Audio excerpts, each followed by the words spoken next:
Discover Syria's hidden archaeological treasures. This definitive list of the most amazing archaeological sites covers everything from the Ebla archives and Katna's royal tomb to the Norias of Hama. Explore ancient history before these incredible sites are lost to time. Syria's most incredible archaeological discoveries that rewrote history. The ancient city of Ebla at Tel Mardik stands as one of the most monumental achievements of 20th century archaeology, fundamentally rewriting the history of the Near East and revealing a previously unknown Syrian empire that rivaled Egypt and Mesopotamia in its sophistication and reach. Prior to the excavations led by Italian archaeologist Paolo Mathiei beginning in 1964, Ebla was little more than a cryptic name in scattered Egyptian and Mesopotamian texts. But the meticulous work at the site soon uncovered the sprawling capital of a major kingdom from the 3rd millennium before Christ, complete with massive fortifications, palaces, and temples that testified to its immense wealth and power. The single most transformative moment came in 1974, when the team unearthed the Royal Palace Archives, a collection of over 17,000 complete cuneiform tablets and thousands more fragments, which had been miraculously preserved when the palace was burned by a conquering king, baking the clay documents for eternity. These tablets were written in a previously unknown Semitic language, now called Eblite, and they detailed every aspect of the kingdom's life, from its complex bureaucratic administration and vast international trade networks that stretched across the ancient world, to its rich literary and religious traditions, including myths and hymns that shed new light on the cultural milieu that would later influence Canaanite and Hebrew beliefs. The archives revealed Ebla as the center of a vast commercial empire that controlled the trade in textiles, metals, and timber, dominating northern Syria and parts of Anatolia through a combination of economic might and diplomatic savvy, with treaties and letters exchanged with states as far away as the city of Eshnunna in Mesopotamia. The profound significance of Ebla lies not only in its scale and wealth, but in its demonstration that a fully developed, literate, and complex urban civilization flourished in Syria, contemporaneously with the Old Kingdom of Egypt and the early dynasties of Sumer, challenging the long-held view that civilization was a solely Mesopotamian and Egyptian invention, and placing Syria firmly at the heart of the ancient world's first great epoch of urbanization and state formation. Tragically, the site has suffered significant damage during the recent Syrian conflict, with looting and military encroachment threatening the very ruins that revealed this lost kingdom. Yet the legacy of its discovery endures as a cornerstone of our understanding of the Bronze Age, proving that the sands of Syria held secrets capable of reshaping our entire historical narrative. The Palmyra Oasis. The oasis city of Palmyra, known as Tadmor in antiquity, emerges from the heart of the Syrian desert as a breathtaking testament to the power of cross-cultural exchange and the immense wealth generated by the caravan trade, a magnificent fusion of Greco-Roman, Persian, and local Aramaic influences that created one of the most unique and splendid urban centers of the ancient world. Rising to prominence as a crucial hub on the Silk Road, Palmyra's strategic location enabled it to become the primary intermediary for trade between the Roman Empire and the distant eastern realms of Parthia, India, and China, with its merchant princes financing the construction of a city whose grandeur was designed to proclaim its success and sophistication to the world. The sprawling ruins, set against the dramatic desert backdrop, include the monumental Temple of Bel, a vast sacred precinct dedicated to the supreme Palmyrene deity that blended classical architectural forms with Eastern decorative elements. The iconic colonnaded street, over a kilometer long, which formed the city's majestic spine, lined with hundreds of columns.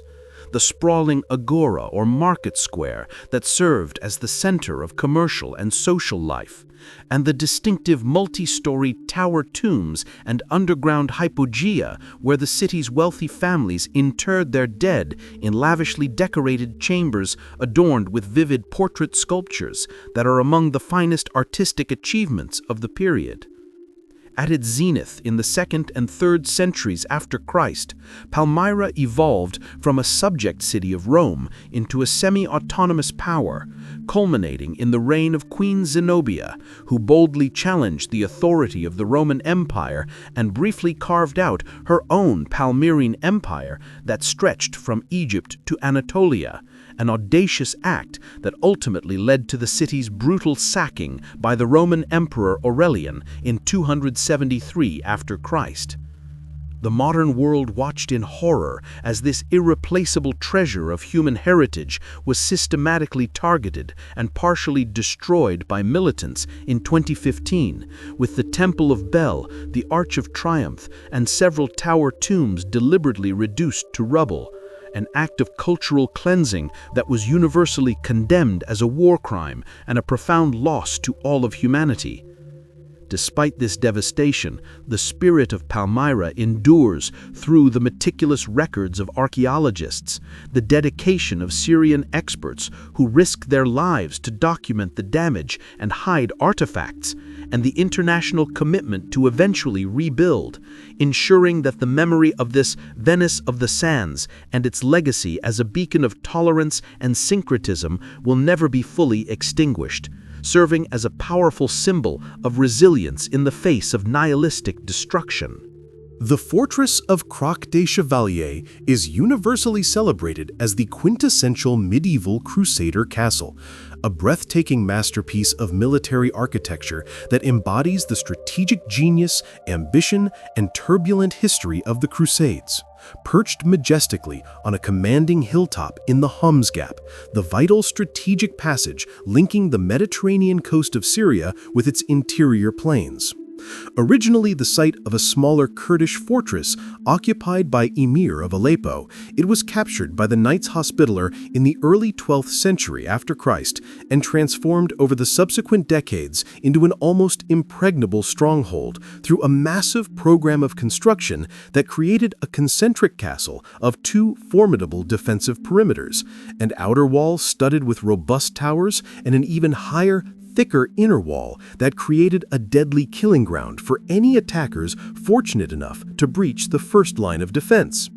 The castle's design incorporated every advanced feature of contemporary military engineering, including massive sloping stone ramparts known as glacis to deflect and shatter siege engine projectiles, immensely thick walls capable of withstanding the most determined bombardment, intricately designed gatehouses with multiple choke points and murder holes, and vast, vaulted storerooms and cisterns that could sustain its garrison of over 2,000 men for a siege lasting up to 5 years, making it not just a fortress but a self-sufficient palatial city that served as the administrative heart of the Hospitaller order in the county of Tripoli.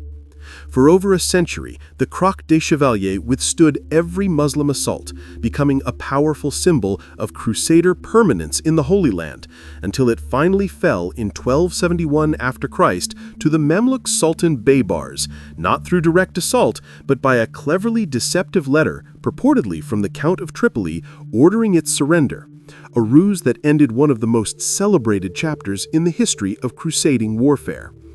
Its exceptional state of preservation, owing to its continued use as a village and later restoration efforts, made it one of the most studied and admired castles in the world, a monument that inspired awe and scholarly interest in equal measure, though it has not been immune to the ravages of the recent Syrian conflict, suffering damage from artillery fire and aerial bombardment that has scarred its historic fabric but failed to diminish its overwhelming presence and the profound sense of history that permeates its stone halls and ramparts. The dead cities, or the ancient villages of northern Syria, constitute a vast and hauntingly beautiful archaeological landscape of over 700 abandoned settlements scattered across the limestone massifs between Aleppo and Idlib, offering an unparalleled and intimate window into the prosperous rural life of the late antique and early Byzantine periods, a world frozen in time and preserved with astonishing clarity in stone.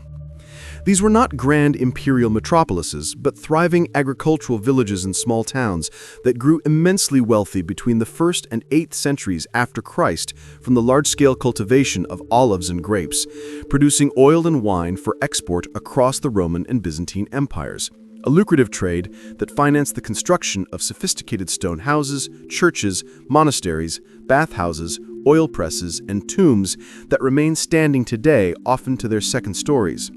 The sheer number and preservation of these ruins, from the humble dwellings of farmers to the luxurious villas of landowners and the exquisitely carved basilicas with their intricate architectural detailing, provide a complete social and economic cross-section of a vibrant provincial society that flourished on the margins of empire, demonstrating a level of rural comfort and architectural sophistication that challenges traditional narratives of a sharp decline following the fall of Rome. The abandonment of these cities was a gradual process, likely driven by a complex combination of factors, including economic shifts, Persian invasions, the region's incorporation into the Islamic Caliphate, which altered trade routes, and possibly environmental changes, leading to a slow depopulation that left the structures largely intact rather than destroyed by a single cataclysmic event.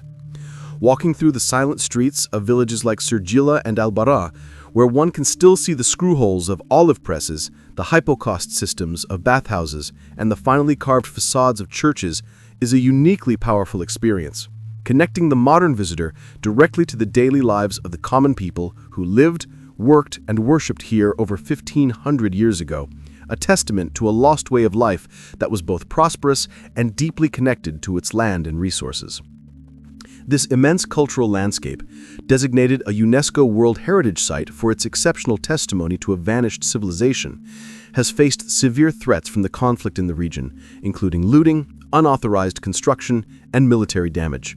underscoring the urgent need for its protection as one of the world's most significant and evocative archaeological treasures. The Great Mosque of Aleppo, also known as the Umayyad Mosque, was for centuries one of the holiest and most historically significant Islamic sites in Syria, a monumental complex that stood as a powerful physical chronicle of the city's long, layered, and often turbulent history, embodying the successive waves of faith, power, and culture that shaped Aleppo. Founded in the early 8th century after Christ by the Umayyad Caliph Al-Walid I, on a site that had previously been the cathedral garden of the Byzantine Cathedral of St. Helena, which itself was built over a Roman temple, the mosque's location symbolized the continuous spiritual significance of this sacred ground for over 2 millennia.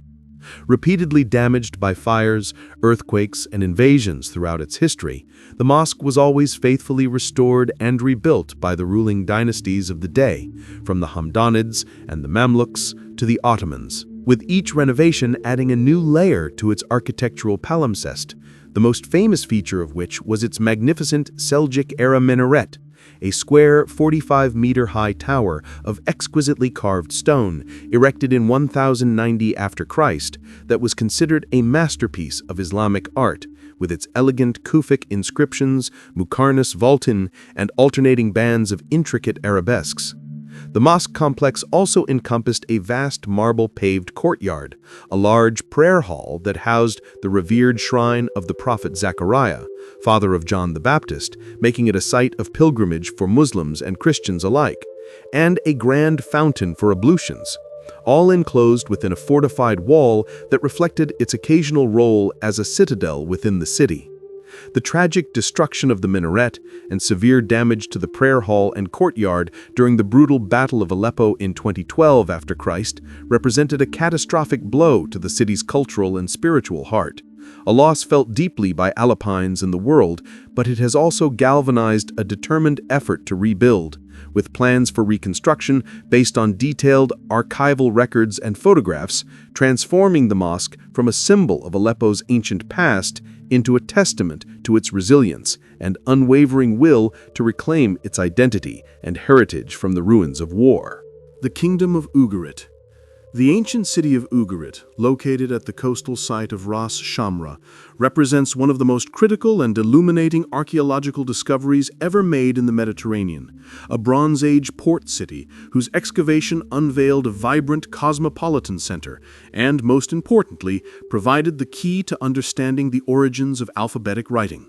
Flourishing from approximately 1500 to 1200 before Christ, Ugarit was a pivotal nexus of international trade and culture where the influences of Mesopotamia, the Hittite Empire, Egypt, and the Aegean world converged and intermingled, creating a uniquely syncretic society that is vividly reflected in its art, architecture, and religious texts discovered within the sprawling royal palace and temple complexes.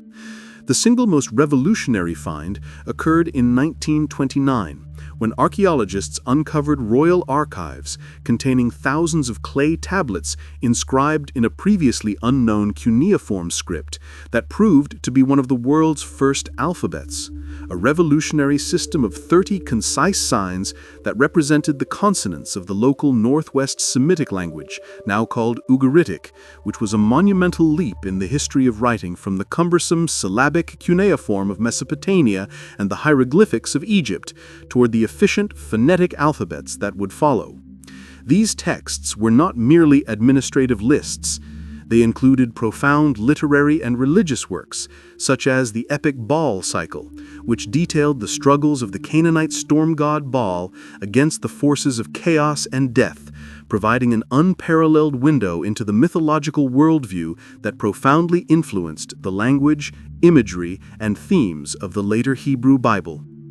The city's sudden and violent destruction around 1200 before Christ, part of the wider systemic collapse that ended the Bronze Age across the eastern Mediterranean, resulted in its abandonment and subsequent preservation beneath the soil, leaving a rich and uncontaminated time capsule for modern archaeologists that has fundamentally reshaped our comprehension of the linguistic, literary, and religious development of the ancient world, securing Ugarit's place as a cornerstone of Western cultural history.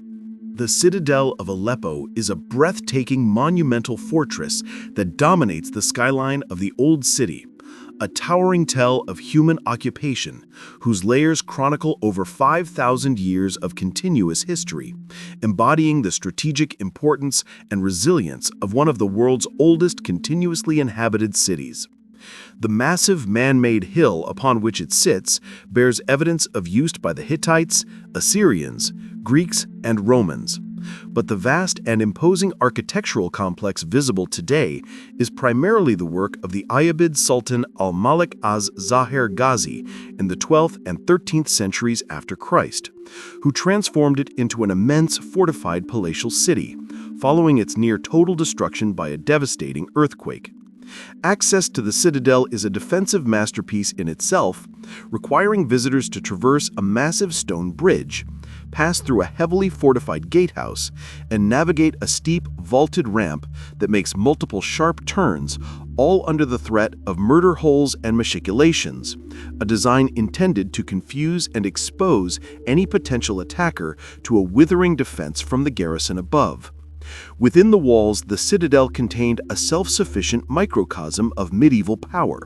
featuring royal palaces, a magnificent throne hall, a mosque whose minaret dated back to the Seljuk period, traditional bathhouses, immense underground water reservoirs, armories, and barracks, all designed to withstand a prolonged siege and project an image of unassailable authority over the bustling metropolis at its feet.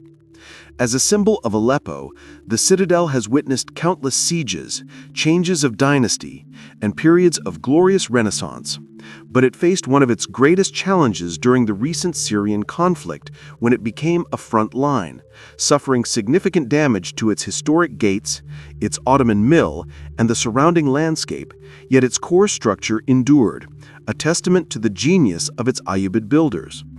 Today, as clearing and assessment work continues, the Citadel of Aleppo remains the ultimate symbol of the city's enduring spirit, a physical manifestation of its ability to absorb, rebuild, and persist through the tumultuous waves of history, standing as a silent witness to the rise and fall of empires. The Dura-Europos fortress. Dura-Europos, famously dubbed the Pompeii of the Syrian desert, is an ancient fortress city on the Euphrates River whose exceptional preservation has provided an unprecedented and vivid snapshot of religious, military, and cultural life on the eastern frontier of the Roman Empire, a multicultural crossroads where Greek, Roman, Persian, and Semitic traditions met and merged. Founded around 300 before Christ by a successor of Alexander the Great, the city later flourished as a Parthian caravan city before being incorporated into the Roman Empire as a military garrison, a layered history that resulted in a remarkable archaeological site, where a Roman praetorium stood near a Palmyrene temple and a Christian house church existed just blocks from a Jewish synagogue.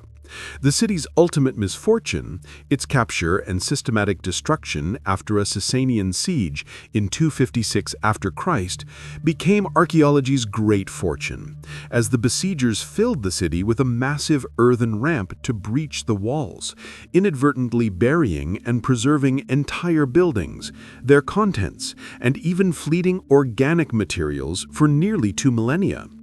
Excavations in the 1920s and 30s yielded one stunning discovery after another, including the world's oldest securely dated Christian church, with its baptistery and wall paintings of biblical scenes. A perfectly intact Jewish synagogue completely covered with breathtaking polychrome frescoes depicting episodes from the Hebrew Bible, a find that revolutionized the understanding of early Jewish art by proving that a strict aniconic tradition was not universally observed. And numerous temples dedicated to a diverse pantheon of Palmyrene, Greek, and Mesopotamian deities. Furthermore, the site preserved extensive evidence of the final siege, including the Sasanian siege ramp, Roman countermines, and the harrowing remains of Roman soldiers who died in the underground tunnels, providing a chillingly immediate record of ancient warfare. The discovery of Dura-Europos thus stands as a critical milestone in archaeology, offering not just a city of stones, but a frozen moment in time that illuminates the complex interplay of religions, cultures, and armies at a pivotal moment in world history. The Mari Royal Palace, uncovered at the site of Tel Hariri on the banks of the Euphrates River, is one of the most magnificent and illuminating architectural complexes from the ancient Near East, a vast administrative and residential center that offers an unparalleled glimpse into the political and economic workings of a major Bronze Age kingdom. The city of Mari flourished in the 3rd and early 2nd millennia before Christ as a dominant power controlling the trade routes along the Middle Euphrates, and its royal palace, excavated by French archaeologist André Perrault beginning in 1933, was a legendary structure even in its own time, covering over 6 acres and containing nearly 300 rooms, including the royal apartments, scribal schools, courtyards, temples, and extensive administrative offices. The palace was famously adorned with stunning painted murals depicting scenes of investiture, tribute, and mythological themes, executed in a vibrant and sophisticated style that demonstrated the high level of artistic achievement at Mari. But the true treasure of the palace was its state archives, a collection of over 25,000 cuneiform tablets that were preserved when the palace was sacked and burned by Hammurabi of Babylon around 1760 before Christ. These tablets, comprising diplomatic correspondence, economic records, legal texts, and literary works, provide an incredibly detailed and intimate portrait of the kingdom's daily life, its complex bureaucratic machinery, its international relations with other great powers like Babylon, Aleppo, and distant Crete, and the personal thoughts and strategies of its kings, most notably the ambitious Zimri Lim. The archives revealed Mari as the nerve center of a vast intelligence network and a hub of international diplomacy, offering historians a foundational source for understanding the politics, economy, and society of the Old Babylonian period. And the palace's destruction, while a tragedy for its inhabitants, served to bake and preserve this invaluable written record, gifting to modernity a comprehensive and vivid understanding of a lost world that would otherwise have remained shrouded in mystery. The Apamea colonnade. The ancient city of Apamea, perched on a plateau overlooking the fertile Gob Valley, boasts one of the most spectacular and awe-inspiring urban vistas of the entire Roman world. Its immensely long and grand colonnaded street, a breathtaking testament to the city's wealth, importance, and the ambitious scale of Roman urban planning in the eastern provinces. Founded in the late 4th century before Christ by Seleucus I Nicator as one of the 4 great cities of the Seleucid Empire, Apamea served as a crucial military and administrative center, famous for its vast stables that housed the empire's formidable war elephants. But it reached its architectural zenith following a devastating earthquake in the 2nd century after Christ, which prompted a massive reconstruction under the Roman emperors Trajan and Hadrian. It was during this period that the magnificent Cardo Maximus was laid out, a colonnaded thoroughfare stretching for nearly 2 kilometers and originally lined with approximately 1,200 towering columns, each standing over 10 meters high and crowned with intricately carved Corinthian capitals, creating a monumental processional way that was one of the longest and most impressive in the Roman Empire. What makes the Apamea colonnade particularly unique and visually striking is the presence of columns with twisted, spiral fluting, a rare and dynamic architectural feature that creates a captivating play of light and shadow and demonstrates the inventive spirit of the local architects, who sought to embellish the classical orders with a distinctive regional flair. Walking through this forest of columns, one can imagine the bustling life of the ancient city, with its porticoed sidewalks sheltering shops and public buildings, while the main avenue echoed with the footsteps of merchants, soldiers, and citizens going about their daily business in a city that was a proud and prosperous symbol of Roman power in Syria. Though the site has suffered greatly from centuries of earthquakes, stone quarrying, and more recently conflict and looting, the sheer, staggering scale of the surviving colonnade, even in its ruined state, continues to evoke the immense grandeur and ambition of the Roman Empire at its height, standing as a powerful and melancholy reminder of a lost urban splendor. The Church of St. Simeon Stylites. The vast pilgrimage complex of Khalet Siman, or the Church of St. Simeon Stylites, is one of the most extraordinary and ambitious architectural creations of late antiquity, a monument built not for a king or a conqueror, but for an ascetic holy man whose extreme form of devotion captivated the entire Byzantine world and drew countless pilgrims to this remote hilltop in northern Syria. In the 5th century after Christ, St. Simeon sought to escape the world by living atop a tall column, a practice known as stylitism, and for 37 years he remained on his platform, preaching to the masses who gathered below and becoming one of the most famous and influential figures of his time, a living symbol of the ascetic ideal. Following his death in 459 after Christ, the Byzantine Emperor Zeno financed the construction of a magnificent martyrium and pilgrimage center centered on the Saint's Column, an architectural project of staggering scale and innovation that resulted in a cruciform complex of 4 three-aisled basilicas radiating from a central octagonal courtyard, at the heart of which stood the very column that had been Simeon's earthly home. This unique cruciform plan, designed to accommodate the thousands of pilgrims who flocked to the site, was a revolutionary development in church architecture, influencing the design of later Byzantine buildings and standing as a powerful testament to the intersection of extreme personal piety and monumental imperial patronage. The scale of the construction, utilizing massive limestone blocks and intricate carving, is all the more impressive given its location on a windswept hill, and the ruins, though heavily damaged by time, earthquakes, and conflict, still convey an overwhelming sense of the site's original majesty and spiritual power, marking a pivotal moment in the history of Christianity, where the cult of the saint and the phenomenon of pilgrimage began to shape the very landscape and architecture of the faith. The Norias of Hama. The Norias of Hama are a magnificent and enduring symbol of historical ingenuity, a collection of 17 gigantic wooden water wheels that line the banks of the Orontes River and have for centuries defined the identity and soundscape of the city, representing a continuous thread of sustainable engineering and harmonious coexistence with the natural environment. Dating primarily from the Ayyubid and Mamluk periods in the 12th and 13th centuries after Christ, though their technology is believed to have been introduced in the Byzantine era centuries earlier,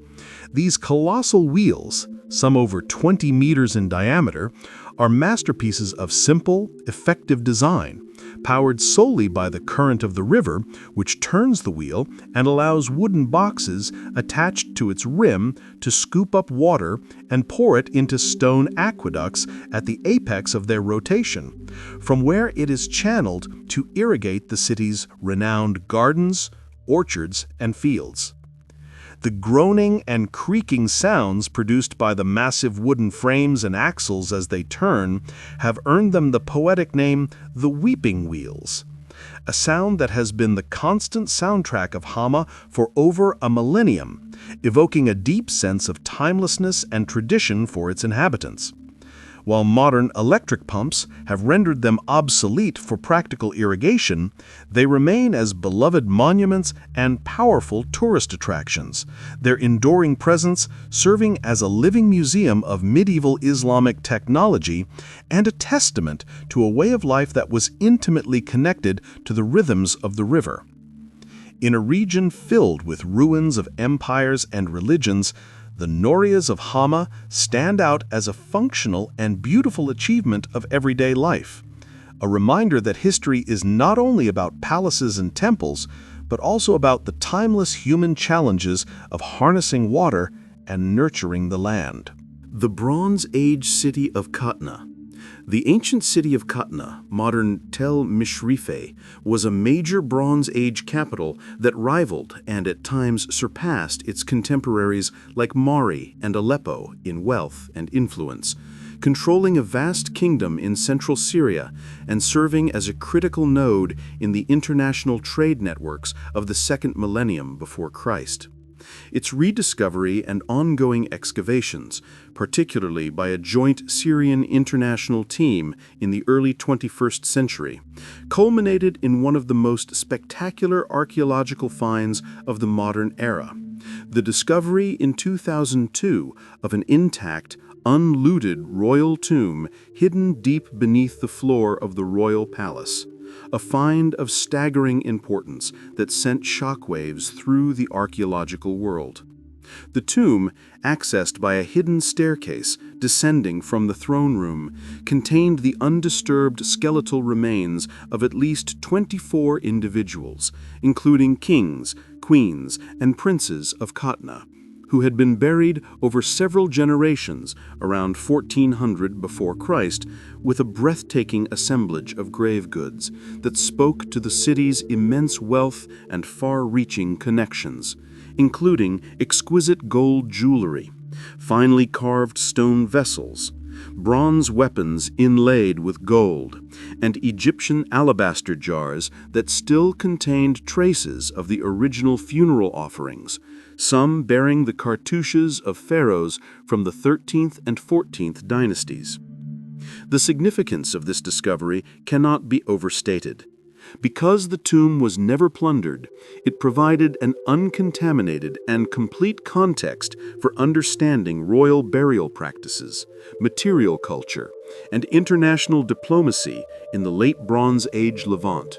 revealing Katna as a major political player that engaged in direct trade and diplomatic exchanges with the pharaohs of Egypt and the kings of Mesopotamia. The finds from Katna's royal tomb have fundamentally enriched our understanding of this pivotal period, transforming the city from a name in ancient texts into a vividly real and powerful kingdom whose kings lived, ruled, and were buried with a splendor that matched any of their more famous rivals. The Roman theater of Bosra is one of the largest, most complete, and most architecturally refined theaters to survive from the classical world, a masterpiece of Roman engineering that is uniquely preserved within the shell of a later medieval Arab fortress, creating a fascinating architectural palimpsest that tells the story of the city's evolution from a Nabatean and Roman capital to a strategic Islamic stronghold. Built in the 2nd century after Christ when Bosra, then known as Bosra, served as the capital of the Roman province of Arabia, the theater was carved from the local black basalt and could seat up to 15,000 spectators, featuring a magnificently restored stage building, Skene fronds, with 3 tiers of columns, niches for statues, and multiple entrances. A vast semicircular orchestra and perfectly preserved vomitoria, passageways that allowed for the efficient movement of the audience.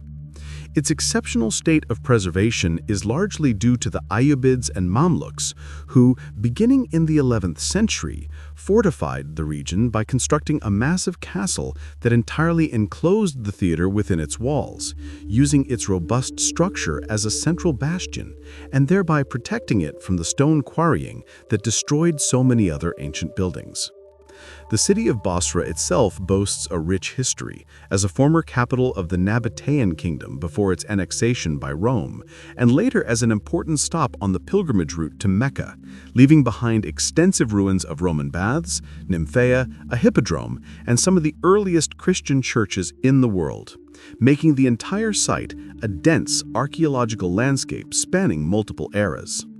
The theater at Bosra, with its superb acoustics and imposing presence, continues to be a powerful venue for cultural performances, a living monument that has served the people of the region for nearly 2,000 years and stands as a proud symbol of the enduring legacy of Roman urban culture in Syria. The Andara Temple, located northwest of Aleppo, was an Iron Age Syro-Hittite sanctuary that provided one of the most striking and direct architectural parallels to the biblical description of King Solomon's temple in Jerusalem, making it a site of immense importance for understanding the religious and cultural landscape of the Levant in the early 1st millennium before Christ.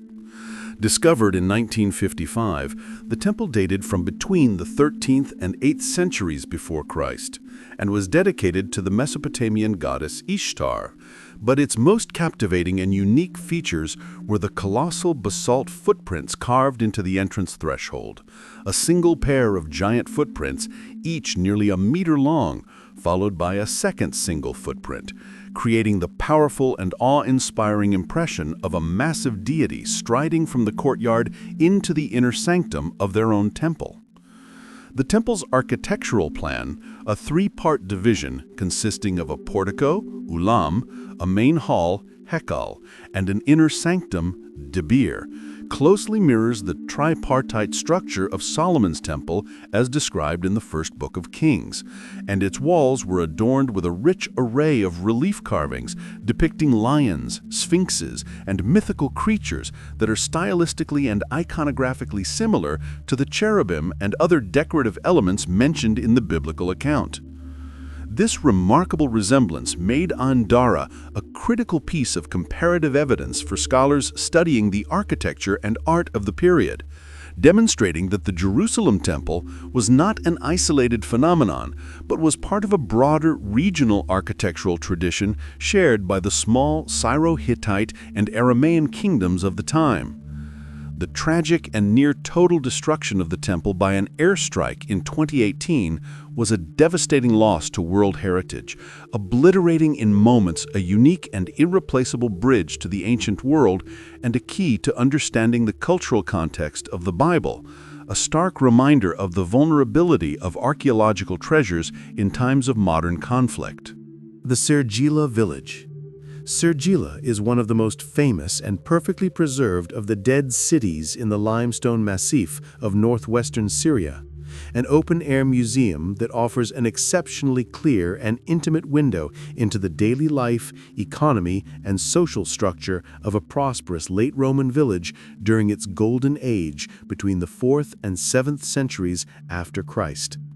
Unlike the grand imperial monuments of Palmyra or Apamea, Serjila represents the world of the provincial rural elite, a community that grew wealthy from the cultivation of olives and the production of oil, financing the construction of substantial stone buildings that have survived the centuries with remarkable integrity, allowing visitors to walk its streets and easily discern the function of each structure.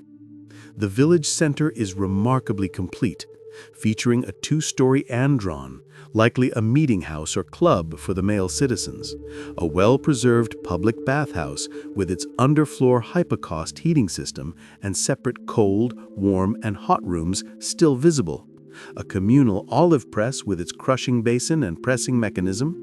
a Christian basilica, and several spacious private villas, some with 2 floors, courtyards, and windows, testifying to a high standard of living for the local landowners. The peaceful abandonment of the village around the 7th century after Christ, likely due to a combination of economic shifts, Persian incursions, and the region's incorporation into the Islamic Caliphate, which altered trade routes, left it as a perfect time capsule, untouched by later rebuilding, and offering archaeologists a pristine example of late antique rural architecture and community planning. Serjila, therefore, stands as a powerful testament to the wealth and sophistication of the Syrian countryside in late antiquity, a world of comfortable villas, communal amenities, and a stable agricultural economy that flourished for centuries before the region's political and economic landscape underwent a profound transformation. The Resafa Pilgrimage City. The desert city of Resafa, known in late antiquity as Serjiopolis, is a breathtaking sight,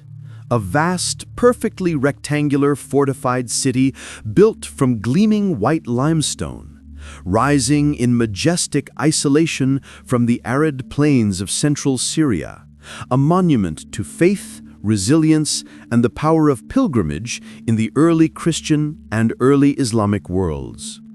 Its strategic location on a major trade route was secondary to its primary function as one of the great pilgrimage centers of the Byzantine Empire, housing the revered relics of Saint Sergius, a Roman soldier saint martyred in the early 4th century after Christ, whose shrine attracted a constant stream of Christian pilgrims, including many from the Arab tribes of the frontier who held the saint in particular veneration. To protect this holy site and its visitors in a vulnerable desert environment, the Byzantine emperors, most notably Justinian in the 6th century, transformed Resafa into a powerful fortress, surrounding it with immense, towering walls punctuated by sturdy square and round towers,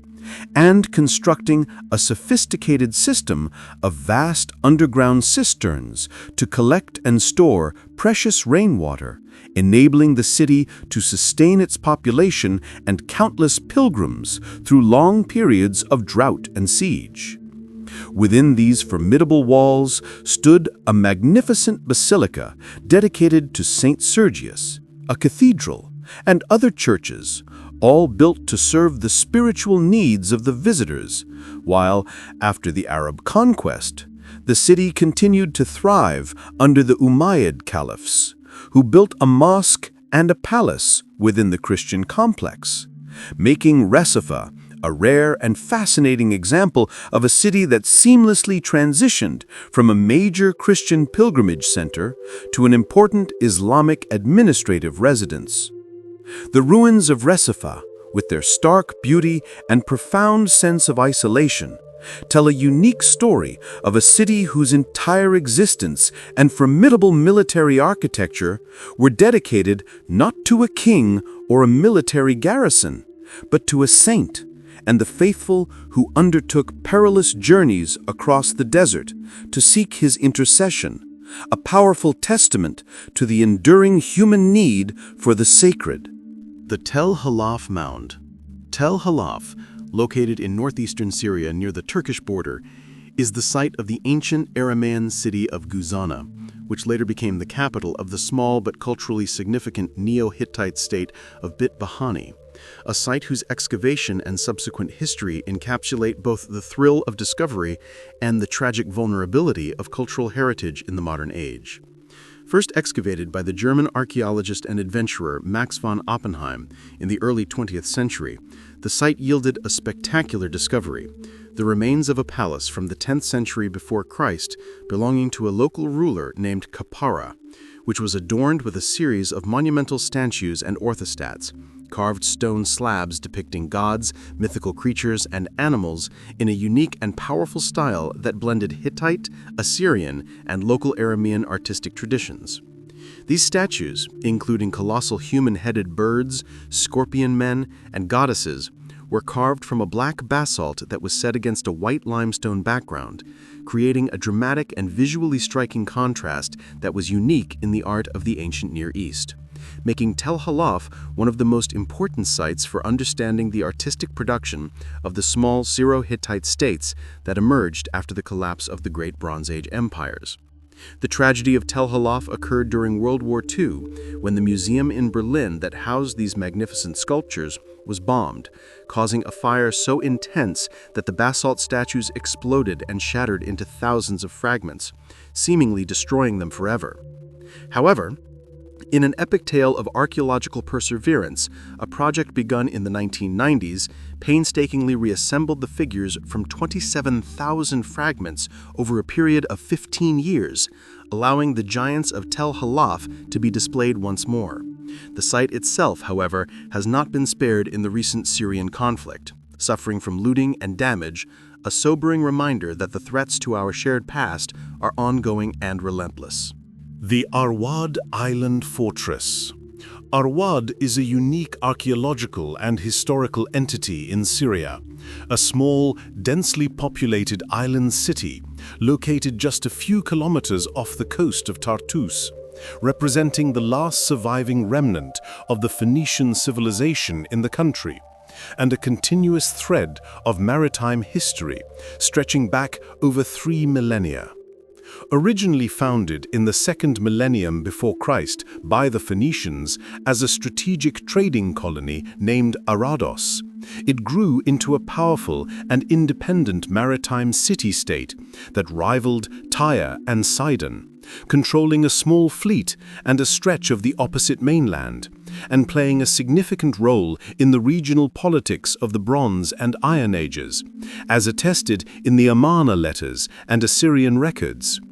Throughout its long history, the island was coveted and conquered by every major power, from the Assyrians and Persians to Alexander the Great, the Seleucids, the Romans, and the Crusaders, each leaving their mark on its landscape, with the most prominent surviving feature being the formidable Crusader castle, built in the 13th century after Christ from massive stone blocks, whose imposing ruins still dominate the island's shoreline. The old city within the castle walls is a labyrinth of narrow alleys and houses built from the local coral stone, creating a living urban fabric that has evolved over centuries, but still retains its ancient character, while the island's fishermen continue a way of life that would be recognizable to their Phoenician ancestors. Arwad's significance lies in its role as a living archaeological site, a place where the ancient past is not just a ruin, but an integral part of the present, offering a unique glimpse into the world of the Phoenicians, the great seafarers and traders, who spread the alphabet across the Mediterranean and connected the cultures of the ancient world. The Shmemis Castle is a massive and imposing fortress built atop the cone of an extinct volcano in the Orontes River Valley, a strategic stronghold whose dramatic silhouette and formidable ruins bear witness to its importance as a key military and administrative center from the Hellenistic period through the Islamic era.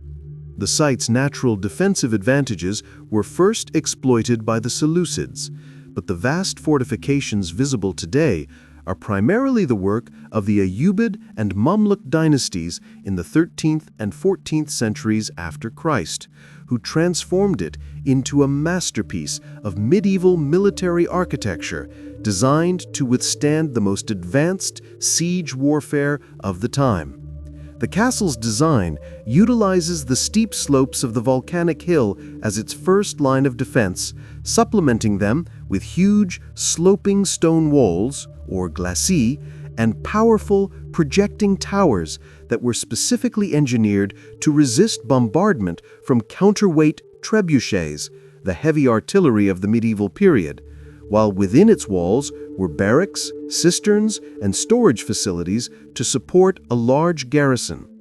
As a key link in the defensive chain protecting the cities of Hama and Homs and controlling the fertile plains below, Shmemis Castle played a significant role in the power struggles between Crusaders, Ayyubids, and Mamluks, and its enduring presence on the landscape, even in its ruined state, serves as a powerful reminder of the era of castle warfare that defined the Syrian Middle Ages, a period of conflict and consolidation that shaped the political map of the region for centuries to come.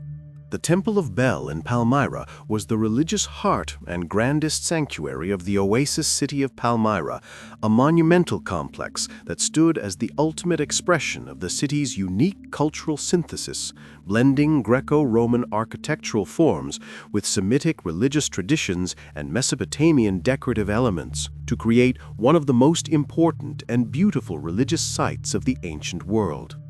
Dedicated to the supreme Palmyrene deity Bel, who was a syncretic fusion of the Babylonian god Marduk and the Canaanite Baal, the temple was constructed in the 1st century after Christ and was the centerpiece of a vast walled sacred precinct that covered an area of over 200 by 200 meters, containing a courtyard, a ritual banqueting hall, and other auxiliary buildings used by the priests and worshippers. The main temple building itself was a unique design, set within the courtyard and featuring a massive cella, or inner chamber, with 2 internal shrines, or thalami, for the cult statues, a plan that diverged from classical models and reflected local Syrian traditions, while its exterior was adorned with a magnificent Corinthian colonnade and intricately carved friezes depicting religious processions and sacrificial scenes that provide invaluable insight into Palmyrene ritual life. The temple was not only a place of worship, but also a key economic and social institution, managed by the powerful priests of Bel, who were often leading members of the city's wealthy merchant families, and its annual festivals and rituals were central to the identity and cohesion of the entire Palmyrene community. The deliberate and systematic destruction of the Temple of Bel by militants in 2015, using high explosives that reduced its celebrated structure to a field of rubble, was an act of cultural annihilation that robbed humanity of an irreplaceable masterpiece, a tragedy that symbolized the broader devastation inflicted upon Palmyra and the profound loss suffered by world heritage during the Syrian conflict. The Aleppo National Museum. While not an archaeological site itself, the Aleppo National Museum has served as the primary guardian and showcase for the material heritage of northern Syria for decades, housing an unparalleled collection of artifacts that chronicle the region's rich history from prehistoric times to the Ottoman period, making it a vital institution for understanding the cultural continuity of one of the world's oldest inhabited regions. Its collections were sourced from the many major archaeological sites in the area, including Tel Halaf, Mari, Ugarit, and Ebla, and included some of the most famous artifacts of Syrian antiquity, such as the monumental statues of the Tel Halaf gods, the cuneiform tablets from Ebla and Mari that revolutionized our knowledge of the Bronze Age, the exquisite gold jewelry from the royal tombs of Katna, and a stunning collection of classical and Islamic art, including mosaics, coins, and ceramics. The museum itself was a landmark, with its facade featuring a replica of the Iron Age temple facade from Tel Halaf, and its galleries were carefully organized to take visitors on a chronological journey through Syria's past, providing context and narrative to the objects on display. During the recent conflict, the museum became a symbol of cultural resilience, as its staff undertook heroic efforts to evacuate and safeguard its most precious collections, moving them to secret locations to protect them from looting and destruction, a process that saved countless irreplaceable treasures from the fate that befell so much of Aleppo's heritage. The museum building itself suffered damage during the fighting, but the successful preservation of its core collections means that the story of northern Syria can one day be told again, and the museum's eventual reopening will mark a crucial step in the city's cultural recovery and the restoration of its historical memory. The Neolithic site of Tel Abu Hureyra. Tel Abu Hureyra is a profoundly significant archaeological site located on the Euphrates River that provides one of the most important and detailed records of one of the most critical transitions in human history: the shift from a nomadic hunter-gatherer lifestyle to a settled agricultural society during the Neolithic period. The site was first occupied around 11,500 before Christ by a community of hunter-gatherers who established a small village exploiting the rich resources of the area. But its global importance stems from the evidence it provides for the very early domestication of rye, one of the world's first cereal crops, marking a pivotal moment in the agricultural revolution that would forever change human society. The analysis of plant remains from the site showed a gradual transition from the collection of wild grains to the cultivation and eventual domestication of rye, as well as other cereals and pulses, providing a unique micro-level view of how this revolutionary process unfolded in real time for a specific community. Furthermore, the skeletal remains from Abu Hureyra have provided poignant and controversial evidence for the hardships of this transition, including signs of nutritional stress and wear on bones from repetitive labor, as well as potential evidence of violent conflict, painting a complex picture of the Neolithic Revolution that balances its transformative benefits with its significant human costs.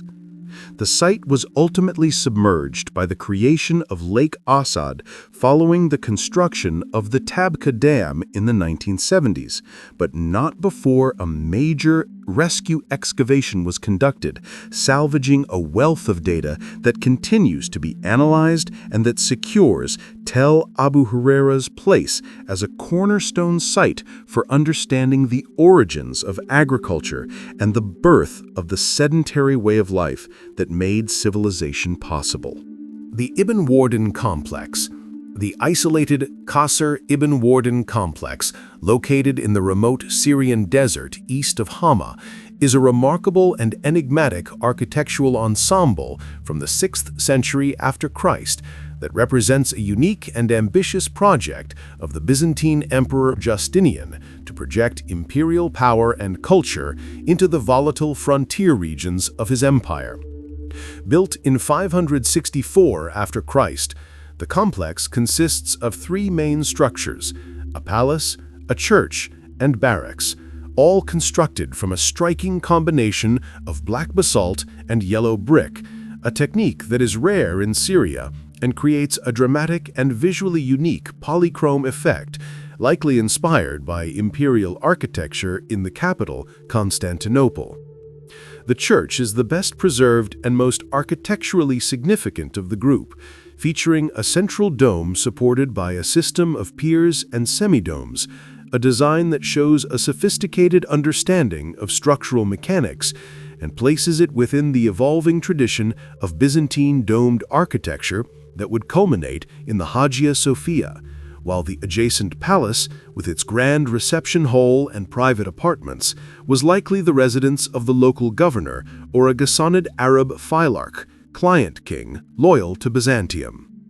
The remote location of Ibn Wardan, far from any major city or water source, underscores its primary function as a military and administrative outpost, intended to control the nomadic tribes of the desert and assert Byzantine authority on the edge of the empire. A symbolic statement in stone and brick of imperial reach and cultural prestige. The survival of this isolated complex, with its elegant fusion of materials and forms, offers a rare glimpse into the ambitious building programs of the late Roman world and the sophisticated methods used to secure and administer the vast and often unruly territories of the Byzantine frontier. The Maaloula Monasteries. The ancient town of Maaloula, clinging dramatically to the slopes of a mountainous gorge northeast of Damascus, is one of the most culturally and linguistically significant sites in the Middle East. A place where the Western Aramaic language, the vernacular of Jesus Christ, has been spoken continuously into the 21st century, making it a living repository of a linguistic tradition that dates back over 3,000 years. The town is home to two of the oldest and most important Christian monasteries in Syria: the Greek Catholic monastery of St. Sergius, or Mar Sarkis, which is built on the foundations of a pagan temple and contains elements dating back to the 4th century after Christ, and the Greek Orthodox monastery of St. Thecla, or Mar Takla, which is dedicated to a follower of St. Paul and is built around a grotto and a holy spring believed to have healing properties. These monasteries have served for centuries as vital centers of Aramaic culture and Christian pilgrimage, preserving ancient liturgical traditions and manuscripts in a region that has witnessed the full sweep of religious history, from paganism to Christianity and Islam, often in an atmosphere of remarkable coexistence. The town's unique character, with its cliff-hanging houses, its narrow, winding streets, and the sound of Aramaic still echoing in its lanes, made it a unique cultural treasure, but it became a symbol of the tragic sectarian dimensions of the Syrian conflict when it was overrun by militant groups in 2013, leading to damage to its churches, the displacement of its population, and the execution of some of its inhabitants. The liberation of Maaloula and the ongoing efforts to restore its damaged heritage represent a struggle not just for a town, but for the survival of a unique linguistic and cultural identity that is an irreplaceable part of the world's shared history. The Tel Brak mound. Tel Brak is one of the largest and most important archaeological sites in northern Mesopotamia, a massive tell that reveals the emergence of some of the world's earliest cities during the 4th millennium before Christ, challenging the long-held assumption that urbanism was solely a development of southern Mesopotamia. Excavations at the site have uncovered evidence of a major urban center that flourished as early as 6000 before Christ, but its peak of power came in the 4th and 3rd millennia, when it was known as Nagar and was a dominant political and economic force in the region, controlling trade routes between Anatolia, Syria, and the Tigris Valley.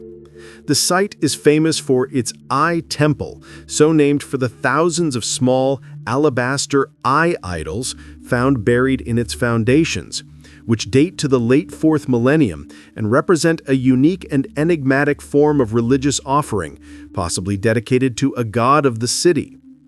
Later, in the 2nd millennium, Tel Brak became a major provincial capital of the Mitanni Empire, a powerful but poorly understood Hurrian-speaking state that rivaled the Hittites and Egyptians, and excavations have uncovered a sprawling Mitanni palace with beautifully painted walls and a large archive of cuneiform tablets that are slowly revealing the history and administration of this elusive kingdom.